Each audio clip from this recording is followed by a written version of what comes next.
All right, my next guest says AI could wipe out conservative thought altogether, and Americans need to wake up.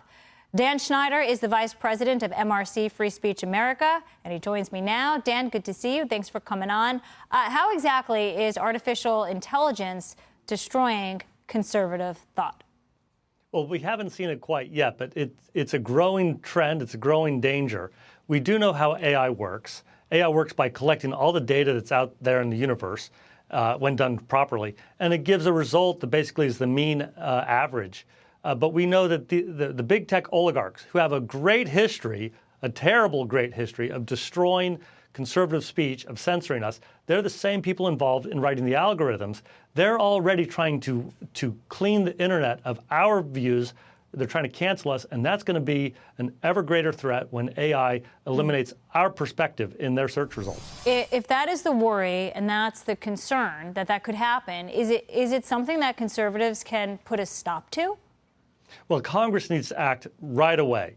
Democrats in Congress and in the executive branch know that AI is the single greatest tool they've ever had to destroy their opposition, to destroy the very idea that America was founded on. We have to act right away to stop these big tech executives. And of course, we see what's going on in China, too. How so? How is it such a threat? And B, how do we stop them? Well, AI should and could be a very great tool to create value for all of us. But AI is also going to be used against us, just like the social media platforms have silenced us and censored us. But this is going to be an even greater threat than social media silencing us. This is going to be substituting their truth, the left-wing truth, for our truth. Larry Page, the co-founder of Google, has already announced that he wants AI to be a digital god that gives, and this is his words, wants to give the right responses, the right truth, not the truth that the rest of us can discern on our own, but what the big tech executives want to feed to us as the truth that we are supposed to believe, or else.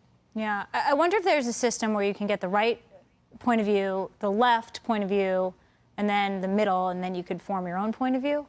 I know it sounds confusing, but... Well, no, but Lauren, you've nailed it exactly right. There's a search engine, an alternative to Google. It's called Tusk. And with Tusk, you can do exactly that. You can get a neutral search result, or if you're a liberal and you only want liberal results, you can select that. If you're a conservative and you want to bias that way, you can do that. Okay. Tusk provides that alternative. Dan, next one for you. Governor DeSantis says he is running for president to destroy leftism. Listen here.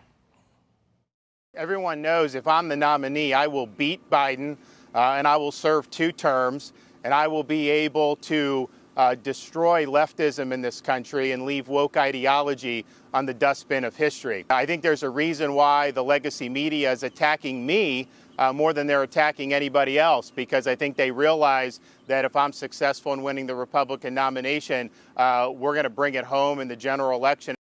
Is he right, Dan? Well, Governor DeSantis is running against the same people that Donald Trump is running against, that Vivek is running against, that Nikki Haley is running against. They are running against the legacy media. If you're a Republican candidate for president or anything else, you're not going to get a fair shake from legacy media or social media, big tech executives. It's a constant battle to try to get to the American public real answers, the real truth, because legacy media does not want people to know the truth. Yeah, I feel like we're living in 2 Americas right now. A certain group of people think one thing and the polar opposite for another group. Dan, we thank you for giving us your point of view. Thanks, Laura.